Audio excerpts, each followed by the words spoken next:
Sotihotu Namo Buddhaya. Tipitaka dalam bahasa Pali dan Tripitaka dalam bahasa Sanskerta merupakan kitab suci agama Buddha. Melalui video ini, saya akan mengulas mengenai sejarah dan keautentikan Tipitaka. Tipitaka berasal dari kata ti dan pitaka. Ti artinya 3, sedangkan pitaka artinya kelompok atau keranjang. Jadi, Tipitaka memiliki arti 3 kelompok atau 3 keranjang. Keranjang di sini diartikan sebagai wadah atau kumpulan. Kitab suci Tipitaka terdiri dari 84.000 kelompok dhamma atau dhammakanda dan terbagi menjadi 3 bagian, yaitu 1. Vinaya Pitaka. Vinaya Pitaka berisikan peraturan disiplin dan tata tertib bagi para bhikkhu atau bhikkhuni yang mencangkup perintah Buddha Gautama tentang perilaku dan pengendalian diri berupa tindakan jasmani maupun ucapan. Vinaya Pitaka terdiri dari 21.000 kelompok dhamma atau dhammakanda yang terbagi atas 3 bagian, yaitu Sutta Vibhanga, Khandaka, dan Pariwara. 2. Sutta Pitaka.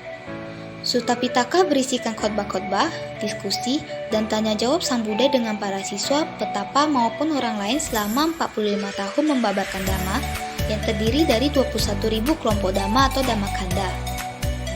Sutta Pitaka terdiri atas 5 nikaya atau buku, yaitu Digha Nikaya, Majjhima Nikaya, Samyutta Nikaya, Anguttara Nikaya, dan Khuddaka Nikaya yang terbagi lagi menjadi 15 buku. 3. Abhidhamma Pitaka.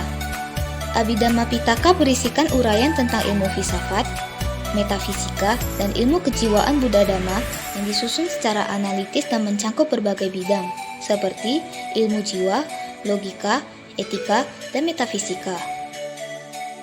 Abhidhamma Pitaka terdiri dari 42.000 kelompok dhamma atau dhammakanda yang terbagi menjadi 7 kitab, yaitu Dhammasanggani, Vibhanga, Datukata, Pugalapanati, Katawatu, Yamaka, dan Patana.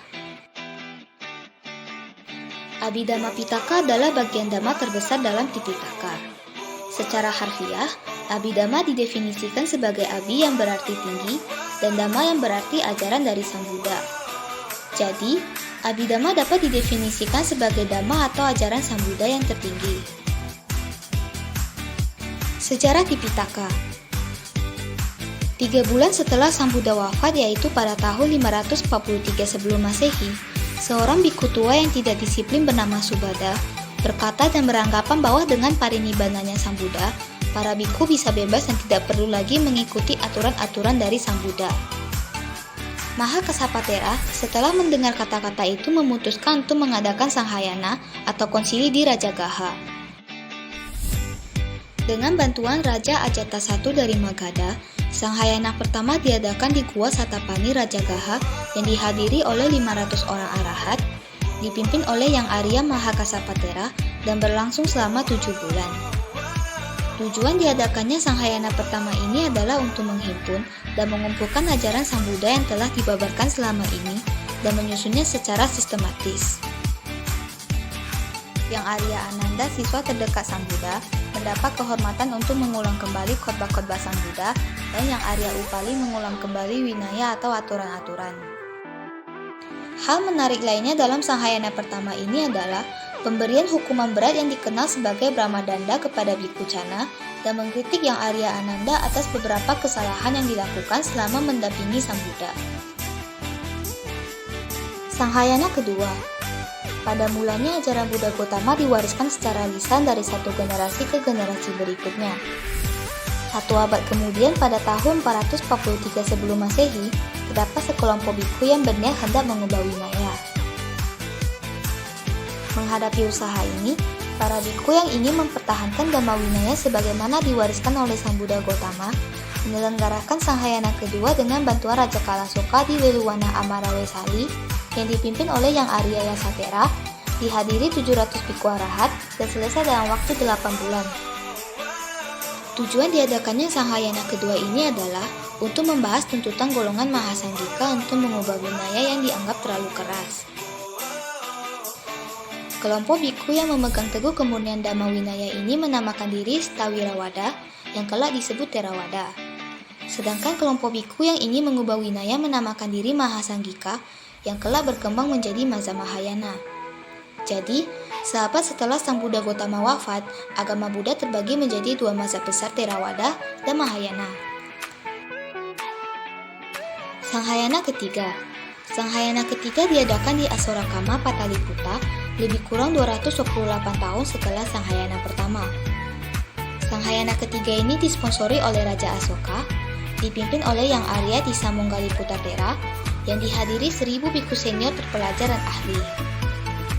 Tujuan diadakannya Sanghayana ini bertujuan untuk menertibkan beberapa perbedaan pendapat dalam Sangha, yang mengaktifkan perpecahan Sangha serta memeriksa dan menyempurnakan kembali kitab suci berbahasa Pali. Sanghayana ketiga ini memakan waktu 9 bulan dan telah berhasil menghimpun seluruh ajaran Buddha Gotama yang tersusun dalam kitab suci Tipitaka. Sanghayana keempat.